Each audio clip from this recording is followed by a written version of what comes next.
Hi guys. Sorry, that was me doing my best YouTube vlogger impression. I think I'm gonna nix that. Probably won't do that again. Okay, so back in the coaching bunker to do a bit more 5-minute driver coaching. Have a submission from Nathan Schlawin. I don't know. Sorry if I butchered your name there, Nathan. Maybe consider changing that for the future. Something a bit more easier to pronounce, like Jones, something like that. I don't know. Right, so 24-hour lemons. I don't know. Is it Gingerman? I don't know. I'm not too sure. I haven't had too much look. I had a quick look at the end of the video, and we'll kind of play it as it goes. So yeah, last few laps of the race, so towards the end of the race, long day out. This is about as close with with Lemons racing and Champ Car and stuff like that.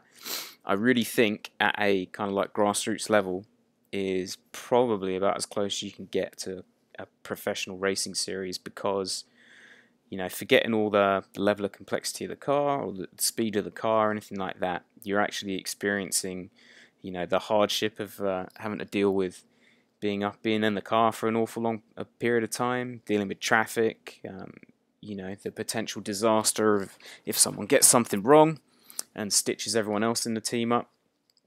So yeah, it's pretty cool experience. I'm sure the camaraderie is a big part of it for most of everyone. So I think I'm not too sure what this is, to be honest. I thought it was a Civic, but it looks like a pickup. Apologies. And we've got a Prelude on the right. So they're having a bit of a ding-dong towards the end of the race. Come on, play, computer. Thank you. There we go. So, as you can see, in typical Lemons fashion, we've got someone that's detonated their motor on the outside there. And pretty good tactics by the car in front. If you ain't cheating, you ain't trying. That's the old saying in motor racing. And technically, he didn't actually cheat there. He only moved once. So, by FIA standards, he hadn't done anything too badly wrong. Obviously, the Prelude on the right's got quite a bit more stick than the car on the left there. So what this means is, if I was in the Prelude here, I knew I had the horsepower. I might not have the handling on the car in front, but horsepower is really everything. It offers you the level of control. I believe gentleman on the left is now screaming out of anger and frustration. But it does. Yes, it's Gingerman, isn't it? Yeah. All right. So it does look like he's getting a bit more out of the car, though. So he's pushing on a bit harder. So this is actually a good teachable situation here. Is that this guy, whether he's doing this, I think he's doing this more out of I have to pass him. It's the end of the race, but he's doing the right thing here by trying to put the pressure on in a part of the circuit where horsepower doesn't matter. He needs to put the pressure on this guy, because he knows that if he gets the car in a straight line, he can just drive away from him. So that's your tactic at that point. If you don't have the horsepower, you have to not making the long hairpin here perfectly.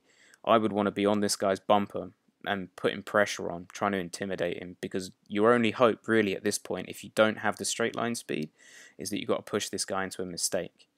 The guy in the Prelude, his only job is now, and especially when you've got more horsepower, he's just got to, keep his nose clean and just control the inside line in the corner. If you're on the inside and you have more power, there's nothing this guy can do about it. You can just run the white line and just drive away from him everywhere. Just don't give him the optimal line.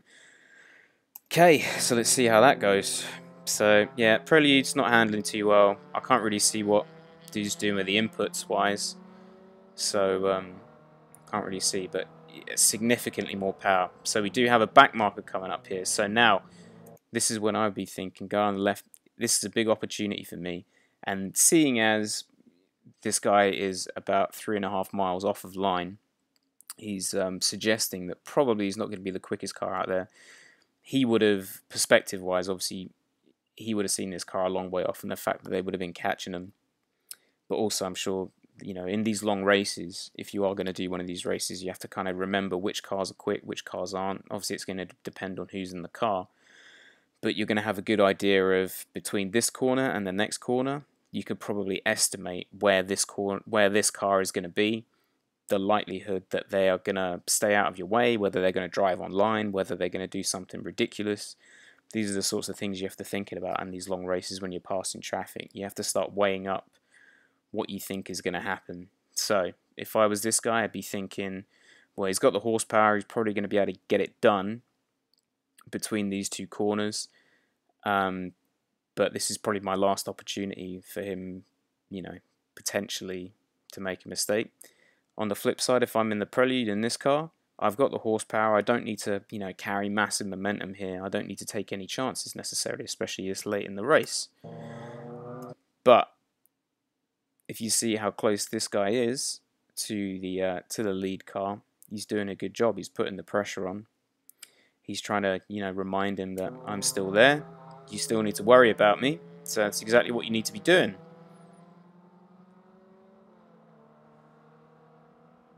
And yeah, we chose wrong there, didn't we? Oh dear. Well, again, a lot of things going on there. So let's just roll it back just a little bit. So,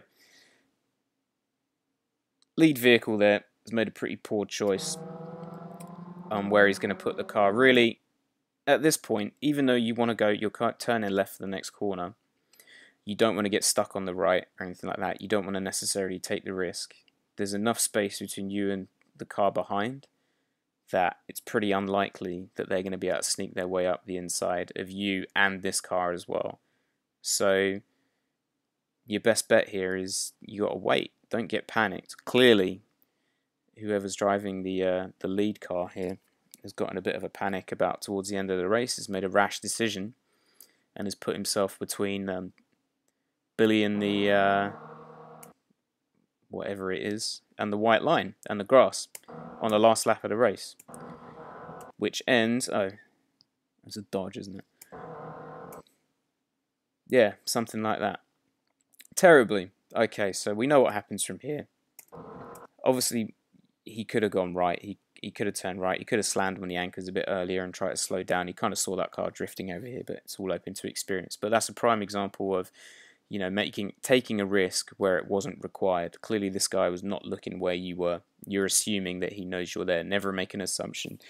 It goes whatever series you're racing in.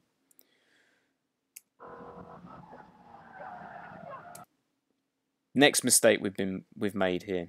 So, example of what can be referred to as target fixation, and somewhat jumping the gun on the celebration. You see, he has detached one arm from the steering wheel in order to fist pump and scream.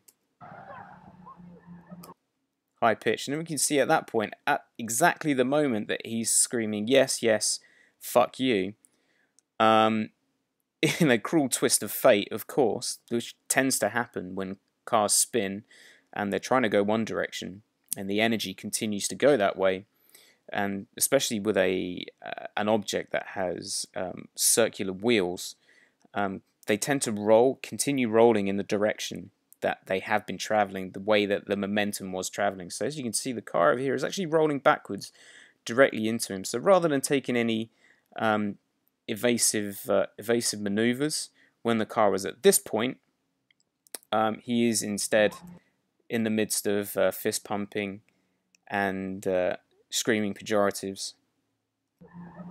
Rather unsportsmanly. Good old wiggle on the steering wheel there as well. That's going to help. We'll give it a quick left right. Oh, left right. Nope. Yep. And then further. I mean, if you are going to celebrate in those means, try and keep it slightly more masculine on a screaming point. But understandably, very exciting, of course. But yeah, a lot of things going on there. I think the biggest thing you got to think about in Lemons racing, you go out there, you have to think about the decisions you're going to make. I mean, in this situation, Gent in the Prelude basically missed the apex of that corner. You got to be thinking at this point, I've got the horsepower, I don't need to take risks, just slot in behind him and then stay to the left. But instead, you're now on YouTube crashing, with the guy saying fuck you to you as he drives off to the win and glory. Don't know what to say. A lesson learned. I hope in the future anyone else watching this and participating in any lemons races will consider the risk. You know, you don't necessarily have to get it done on that corner, especially when you've got the big donkey. You know, when you got the big donkey in there, you can do whatever you want. Essentially, you know, if you're not cheating, you're not trying. Is the old adage. Okay, well, I hope that was somewhat useful. Okay, we can't really talk too much about driving standards or anything like that, but I think with lemons racing and stuff like this, talking about making correct decisions when you're in the car, especially over long distances, can make a big difference. Okay, guys, thanks for watching.